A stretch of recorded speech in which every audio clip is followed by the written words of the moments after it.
chers audiophiles et amoureux de culture urbaine, chaque semaine, sur ce plateau, nous accueillons un artiste emblématique et ou encore en croissance et ensemble, nous décryptons ses dernières sorties musicales. Albums, vidéogrammes, EP, tout ce que vous voulez savoir sur vos artistes préférés, nous y apportons des réponses. Cette semaine, nous accueillons un jeune talent qui nous vient tout droit de la région de l'ouest du Cameroun.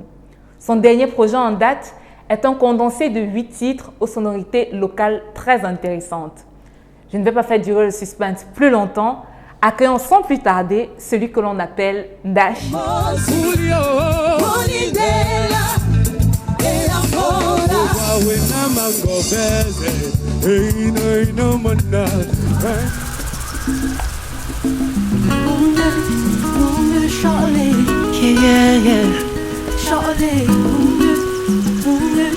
Bonjour Dashi. Bonjour. Bienvenue sur ce plateau. Merci infiniment, merci. Je suis très enchanté d'être là à cette émission.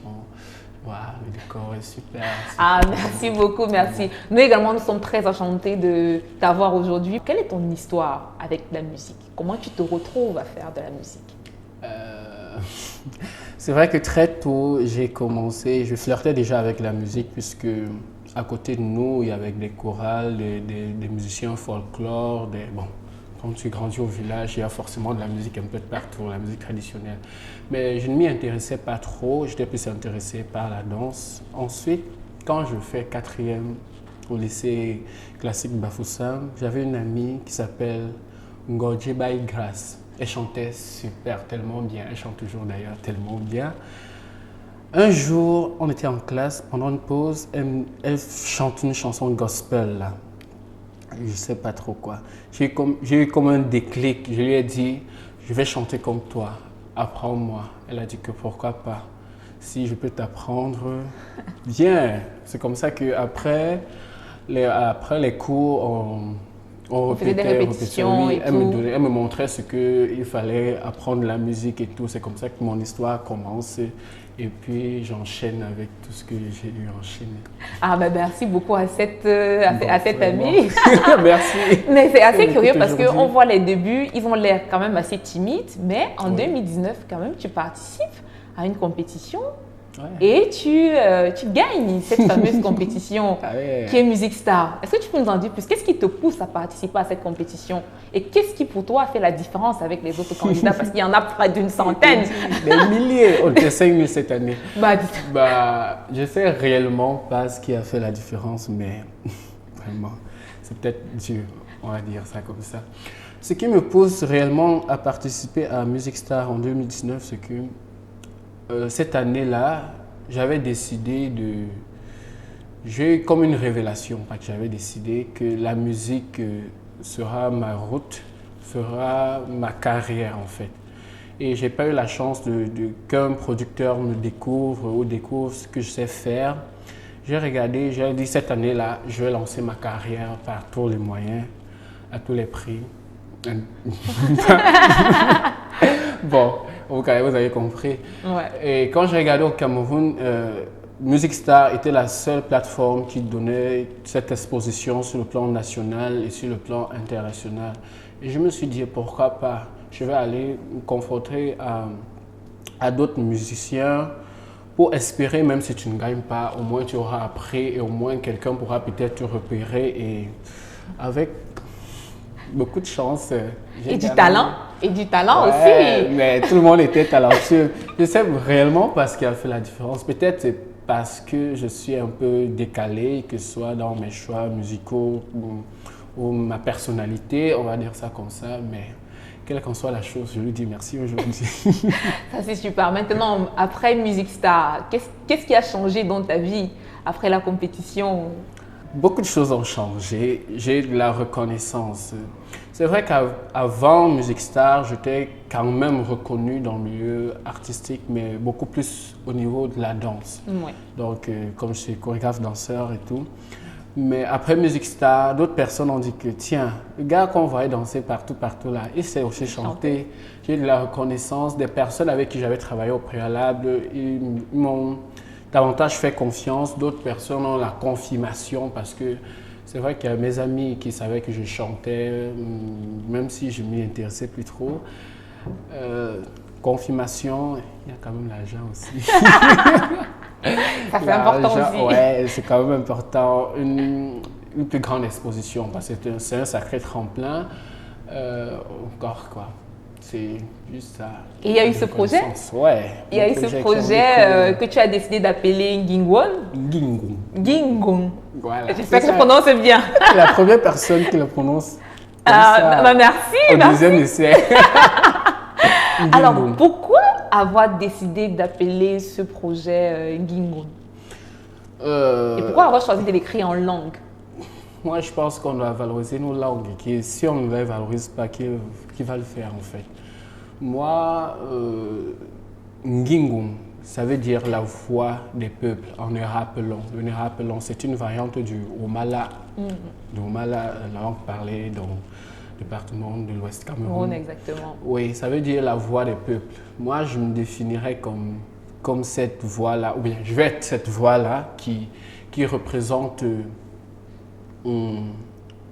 ce que nos ethnies ont de musique ici. Je vais être cette voix-là, en fait. Parce que je me suis rendu compte que nos rythmes et nos sonorités ne sont pas assez exploités. Et je veux être, comme Aimé Césaire disait, la voix des sans-voix. Si on n'exploite pas nos rythmes et sonorités, je veux être cette figure-là. Quand on me voit, lorsqu'une personne me voit, elle voit ces rythmes-là, elle entend ces rythmes, elle entend ces sonorités-là. C'est pour ça que j'ai décidé d'appeler mon premier projet la voix, parce que c'est ma vision et c'est ce que j'aimerais ou bien que je représente en fait. Ah, c'est super. Mais en dehors même du nom, il y a également même un titre en particulier, Tam Tam, où tu invites d'ailleurs les jeunes à se tourner vers la culture. Exactement. Est-ce que tu te fais effectivement le porte-parole de la culture camerounaise? Exactement. Tam Tam représente en fait ma vision artistique. Ça représente l'artiste que j'aimerais être ou bien que je suis et l'empreinte que j'aimerais laisser dans le milieu musical camerounais ou bien mondial. Oui, Tam Tam là, parce que au jour d'aujourd'hui, quand tu écoutes réellement la musique qui se fait, elle manque cette particularité-là qui est la nôtre. Elle manque d'empreinte culturelle. Voilà, exactement. Elle manque sévèrement d'empreinte culturelle. Et hormis ça, même en dehors de la musique, même dans la façon de se vêtir, même dans la réflexion, les jeunes ne sont plus intéressés par notre culture. Alors que moi, je trouve ça bien dommage parce que notre culture a tellement à offrir sur tous les plans, absolument. Cette chanson-là, c'est ma vision parce que c'est ce que je veux. Que si un jeune m'écoute aujourd'hui, il puisse s'habiller, par exemple, africain comme ça, chanter sa langue sans avoir honte et l'assumer parfaitement. En fait, c'est ce que je veux avec cette chanson-là. Ah, c'est super. Merci. Alors, l'autre question, c'est au niveau du style musical. Parce qu'effectivement, tu parles d'empreinte culturelle. Il est important pour toi de laisser cette empreinte culturelle-là. Maintenant, ton style de musique, je pense, c'est de la world music. Ouais. Alors, pourquoi ce style et comment tu te retrouves? Quelles sont les personnes en réalité qui t'ont influencé à faire ce style musical-là en particulier?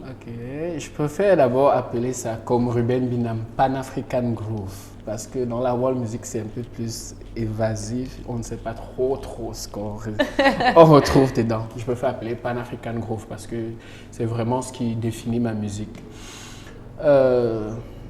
Des artistes qui m'ont influencé, il y a tout d'abord Anne-Marie Zier, comment on n'est pas influencé par cette grande voix. Claude Ndam, le griot. Bon, au Cameroun, on va dire ça. Il y a Anne-Marie Zier, Claude Ndam, Caresse Photo, qui m'a beaucoup influencé. Sanzi Vianney. J'ai quand même aussi une empreinte Charlotte Dupanda, même si je nie, mais bon, elle m'a influencé. Parce que quand j'ai commencé à chanter, c'est par ces chansons que, on va dire, j'ai appris à chanter. En dehors d'eux, il y a des personnes étrangères comme James Brown, le regretté, le pape de la soul, Nina Simone aussi. Oh. Ouais. Donc, ce sont ces personnes-là qui ont influencé ma démarche artistique, qui ont influencé mon positionnement sur scène, ou bien la façon de composer, ou bien la fusion de ma musique en fait. Ce sont ces personnes-là. Et je pense que ces personnes-là ont quelque chose en commun. Leur son est original, leur son ont une grande empreinte culturelle. Que ce soit même Nina Simone ou bien que ce soit James Brown, même qu'ils ne sont pas très africains, ils ont cette empreinte-là. Tu ressens quand même quelque chose. Nina Simone qui fait du jazz en fait. Le jazz vient de l'Afrique. Donc tu ressens... Ouais, c'est cette musique-là qui m'a beaucoup parlé et j'ai décidé de la faire. C'est vrai que j'ai commencé par un truc plus urbain, mais la musique traditionnelle, ethnique, comme je préfère l'appeler, m'a appelé. J'ai commencé par un truc R&B contemporain, mais je n'arrivais pas à réellement l'exprimer, tout le potentiel qu'elle pouvait avoir. J'ai tout de suite su que ce n'était pas ma part. Alors que quand j'ai avancé dans les études de la musique, j'ai compris que j'avais une prédisposition naturelle, puisque ma gamme naturelle, c'est chanter, c'est une gamme pentatonique mineure, donc elle est faite pour des musiques traditionnelles, la musique, on la retrouve au Mali, en Chine, les musiques traditionnelles en tout cas. Et puisque c'est ma gamme naturelle, pourquoi pas aller vers ce qui est naturel en fait, c'est ça. Depuis tout à l'heure, dans ton discours, tu parles beaucoup de Dieu. Donc, je pense que déjà même dans le titre Ndachi, tu parles de Dieu. Tu parles également beaucoup d'amour également pour ta nation à travers le titre Ayaki, non à la guerre, et encore le titre Unity. Alors aujourd'hui, c'est clair qu'avec la crise que l'on a sur le territoire national, est-ce que tu estimes que l'amour est un élément qui peut permettre de pouvoir véritablement réduire les conséquences de ces crises, voire même l'abolir complètement? Why not? Oui, je le pense, sinon je ne chanterais pas. Je pense que quand on aime, on ne veut pas être en désaccord avec la personne. Donc si les peuples qui sont en discorde aujourd'hui, s'aiment véritablement ou bien retombent amoureux l'un de l'autre, puisque avant on était très très unis, je pense que ça pourrait abolir en fait. Et Dieu peut mettre son grain de sel là-dedans. Quand je parle beaucoup de Dieu, c'est vrai que j'ai une éducation très spirituelle. Ma mère, soit tout le monde, nous sommes très spirituels chez nous. Et c'est normal que Dieu fasse partie de ma vie. C'est normal. Ce premier titre, Ndachi, qui veut d'ailleurs dire seulement Dieu, c'est un message en son endroit pour le remercier pour ce qu'il m'a fait, pour ce qu'il m'a donné comme talent, pour ce qu'il me donne comme reconnaissance et ce qu'il fera plus tard pour moi, pour ma famille, pour mes amis, pour ma nation. C'est comme ça. Non mais c'est génial. Alors l'autre question, c'est en ce qui concerne la famille, généralement, quand nous jeunes, on décide de faire de la musique, on a des clans qui se créent. Est-ce que tu as été soutenu par les membres de ta famille au moment où tu as décidé véritablement de prendre ce chemin-là, cette voie-là? Honnêtement, honnêtement, qu'est-ce que je pourrais dire? Il y a une partie de ma famille qui m'a soutenu, une partie de ma famille, mais ma famille proche là, elle n'est pas très d'accord puisque chez nous, tout le monde a une certaine intelligence et tout le monde a fréquenté. Donc, tu comprends que ce sont les John School, quoi. On voulait que je fréquente, en fait. C'est pas comme si je n'ai pas fréquenté, mais j'ai fréquenté, j'ai obtenu mon master et puis j'ai dit, ma part d'école, je ne me sens plus à l'aise. En fait, c'est une carrière qui me tend plus actuellement. Mais jusque-là, on a dit que...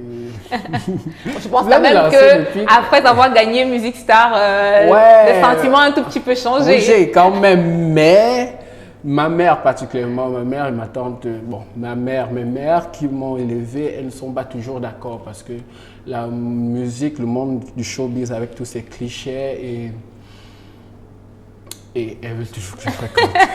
C'est aujourd'hui, on dit à ma mère que je choisis entre l'école, que ton fils devienne avocat, puisque j'ai fait des études de droit et qu'il continue dans la musique. Elle ne va même pas réfléchir, elle va tout simplement dire je veux qu'il soit là. Bon, on va prier Dieu pour que voilà, les choses puissent changer avec le temps. Non, pas forcément, c'est toujours son vœu, mais bon. Voilà, c'est ta voix et c'est ton choix. C'est ma voix et c'est mon choix, je l'assume. Ah, super. Alors, l'autre question, c'est après la sortie de l'euphorie de Music Star, comment est-ce que tu envisages ta carrière musicale? Comment tu te projettes dans les prochaines années, 2 ans, 3 ans? Est-ce qu'il y a un projet en vue? Est-ce qu'il y a un autre projet en cours? Comment Il y a un autre projet encore. Malgré le Covid qui m'a beaucoup ralenti, on avait envisagé toute une série de choses, une tournée nationale. Bon, je pense pas que c'est toujours l'actualité en tout cas. Une tournée nationale et d'autres projets avec des collaborations, puisque dans ce premier album, il n'y avait pas de réelle collaboration sur le plan, on va dire ça comment. Il y a la collaboration avec d'autres artistes, mais on n'a pas chanté ensemble. Ouais. Ils ont plus aidé dans la collaboration, dans l'écriture, dans la composition et les arrangements. Voilà, on va dire ça comme ça. Il y a des projets pour des featuring avec d'autres artistes, la tournée. Comment je me vois dans 2 ans? Je me vois plus reconnu sur le plan surtout international. Parce que moi, je pense que la musique que je fais, notre musique mérite une plus grande exposition. Et si elle parvient à impacter, et je crois qu'elle impactera d'ici 2 ans, ici c'est moi qui suis le phare là, ça sera plaisant. Ah, c'est tout ce qu'on te souhaite. Merci. C'est ce qu'on te souhaite. Alors tout à l'heure tu as parlé de collaboration avec les autres artistes, au niveau même de la composition de tes titres justement. Quel est le processus de création des mélodies? Tu écris tes propres chansons ou est-ce que tu as des producteurs, des personnes qui écrivent tes chansons? Comment ça se passe concrètement? J'écris entièrement mes chansons. Je suis auteur-compositeur. Je suis auteur-compositeur, mais ensuite en studio, j'aime bien être ouvert à